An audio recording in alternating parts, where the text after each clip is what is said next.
Assalamualaikum warahmatullahi wabarakatuh. Innal hamdalillah nahmaduhu wa nasta'inuhu wa nastahdihi wa nastaghfiruh wa natubu ilayhi wa natawakkalu alayhi wa na'udzu billahi min shururi anfusina wa min sayyiati a'malina. Man yahdihillahu fahuwal muhtadi wa man yudlil falan tajida lahu waliyyan murshida. Ashhadu an la ilaha illallah wahdahu la sharika lah وأن سيدنا محمدا عبده ورسوله وصفيه من خلقه وحبيبه بلغ الرسالة وأدى الأمانة ونصح الأمة وجاهد في الله حق جهاده حتى أتاه اليقين. اللهم صل على سيدنا محمد وعلى آله وصحبه وبارك وسلم. أما بعد. Muslimin muslimat, sahabat pendengar IKIM yang dirahmati Allah, marilah sama-sama kita rafakkan kesyukuran kehadrat Allah di atas segala nikmat kurniaan Allah kepada kita. Dan marilah sama-sama kita bersyukur dengan nikmat iman dan Islam yang merupakan nikmat yang paling besar, yang paling berharga yang Allah Ta'ala kurniakan kepada manusia dan kepada kita. Dan marilah sama-sama kita buktikan kesyukuran itu dengan mentaati segala perintah Allah, melaksanakan segala suruhannya dan menjauhi segala larangannya, seperti mana yang Allah Subhanahu wa Ta'ala wahyukan kepada kita melalui lidah Rasulnya Nabi Muhammad sallallahu alaihi wasallam. Muslimin muslimat yang dirahmati Allah, kita masih lagi berada pada ayat yang ke-175 daripada surah Ali Imran. Allah berfirman, A'udzu billahi minasy syaithanir rajim. Innama dzalikumusy syaitanu yukhawwifu awliya'ah فلا تخافوهم وخافون إن كنتم مؤمنين.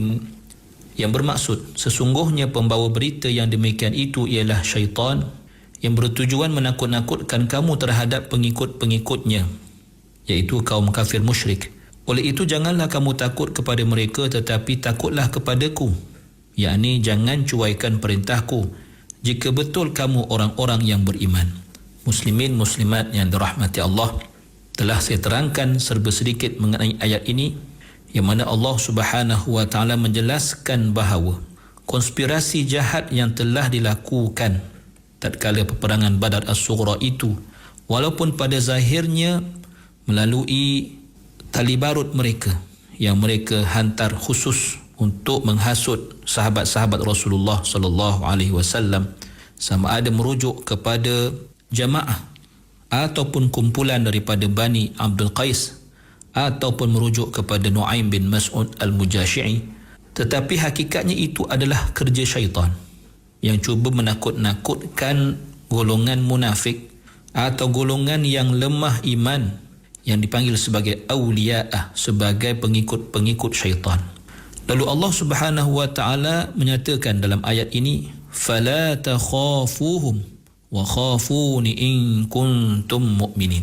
Maka janganlah kamu takut dan bimbang terhadap pengikut-pengikut syaitan, apatah lagi terhadap syaitan. Bahkan hendaklah kamu jadikan ketakutan kamu itu hanya kepada Allah Subhanahu wa Ta'ala semata-mata, sekiranya kamu benar-benar orang-orang yang beriman.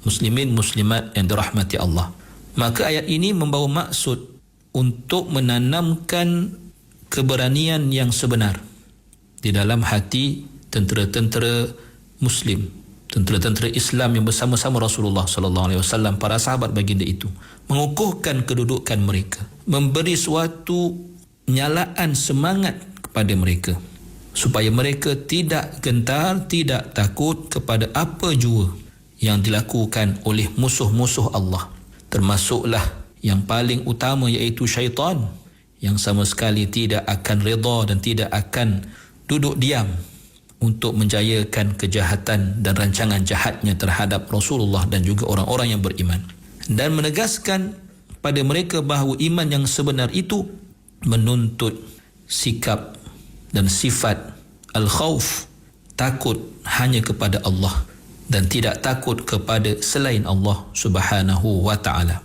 Maka larangan ini, maknanya Allah melarang daripada bersikap takut, dan ketakutan merupakan sesuatu yang ada ataupun yang bersifat dalaman. Maka apakah sebenarnya larangan tersebut? Iaitu larangan daripada melakukan apa sahaja faktor yang boleh mendatangkan ketakutan terhadap pengikut-pengikut syaitan ataupun terhadap syaitan. Apakah ia? Disebut dalam tafsir Al-Wasit bahawa faktor-faktor yang menyebabkan seseorang begitu takut kepada pengikut syaitan atau kepada syaitan lalu mengikut apa sahaja yang dibisikkan, yang dihasutkan oleh mereka, ialah hubbud dunya wa karahiyatul maut. Cinta dunia dan bencikan kematian. Bermaksud Allah menyeru kita yang membaca ayat Quran, yang mengambil ibrah daripada ayat ini, secara khusus pada para sahabat Nabi, untuk melaksanakan apa jua perkara yang membawa kepada kekuatan jiwa, kepada kekuatan dalaman. Dan yang paling penting ialah berpegang dengan takwa kepada Allah Subhanahu wa taala. Dan takwa itulah yang akan menghilangkan sebarang rasa takut terhadap selain Allah daripada hati-hati mereka. Muslimin muslimat yang dirahmati Allah Subhanahu wa taala.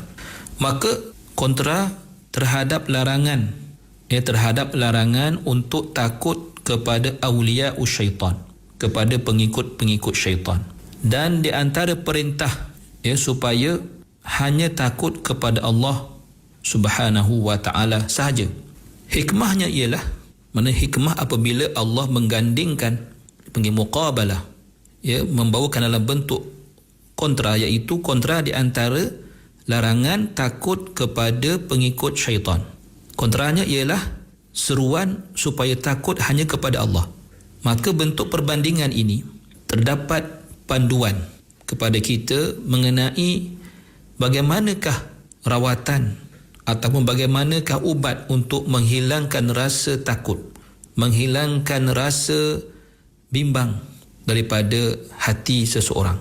Kerana orang yang menjadikan ketakutannya, kebimbangannya hanya kepada Allah Subhanahu wa taala, tidak akan mampu diusik oleh syaitan, tidak akan mampu dihasut oleh pengikut-pengikut syaitan untuk dia menjauhi jalan yang lurus. Kerana itu Allah Subhanahu wa taala berfirman, "Inna ibadi laisa laka alaihim sultan."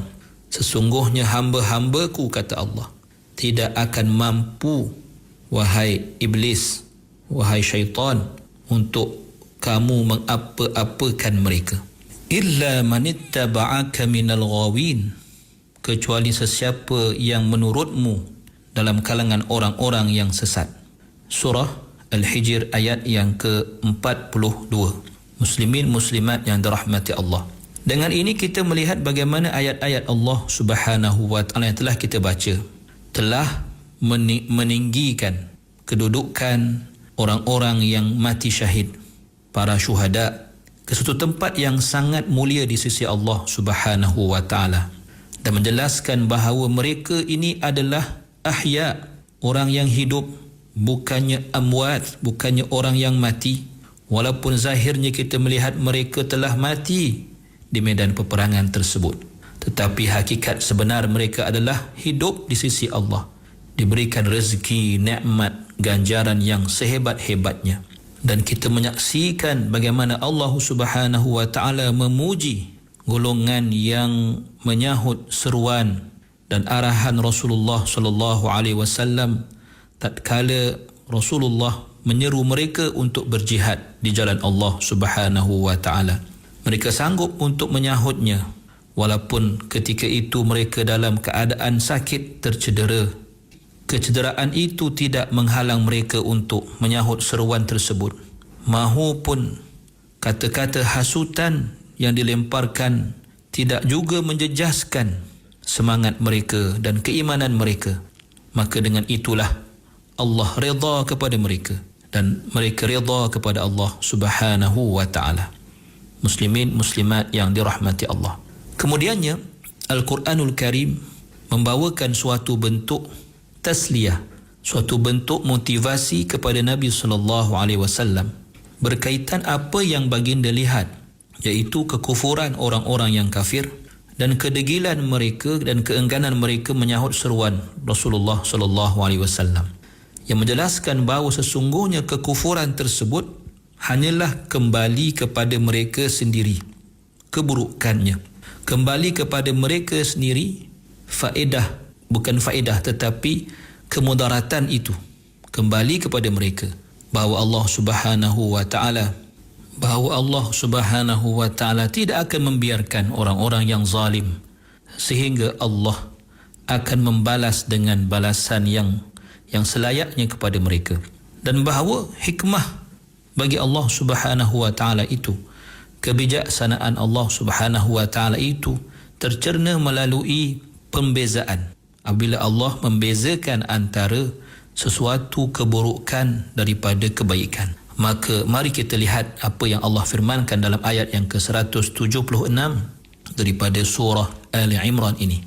A'udzu billahi minasy syaithanir rajim. ولا يحزنك الذين يسارعون في الكفر إنهم لن يضروا الله شيئا يريد الله ألا يجعل لهم حظا في الآخرة ولهم عذاب عظيم. Yang bermaksud, dan janganlah engkau berduka cita wahai Muhammad sallallahu alaihi wasallam disebabkan orang-orang yang segera menceburkan diri dalam kekufuran, kerana sesungguhnya mereka tidak sekali-kali akan dapat mendatangkan mudarat kepada Allah sedikit pun.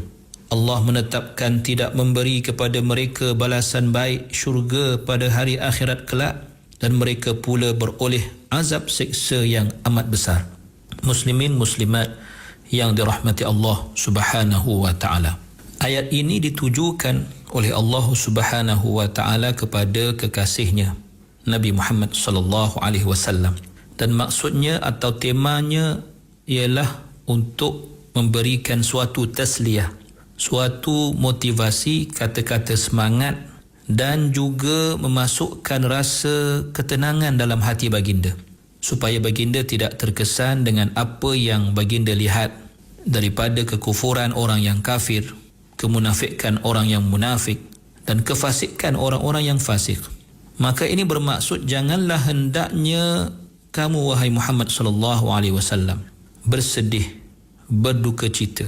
Janganlah hendaknya terkesan dalam hatimu sebarang rasa menyesal atau sebarang rasa gundah wahai Muhammad sallallahu alaihi wasallam akibat atau disebabkan hal dan keadaan mereka, iaitu golongan yang alladzina yusari'una fil kufr, golongan yang segera menceburkan diri dalam kekufuran, segera dalam menzahirkan kekufuran mereka, tidak teragak-agak tatkala mereka memperolehi peluang, tatkala itu juga mereka terus menerus melakukan kekufuran.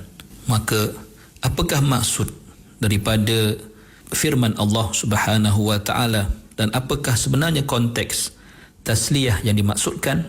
InsyaAllah akan kita lihat dalam pertemuan yang akan datang. Aqulu qawli hadha wa astaghfirullahal azim li wa lakum. Wassalamu alaikum warahmatullahi wabarakatuh.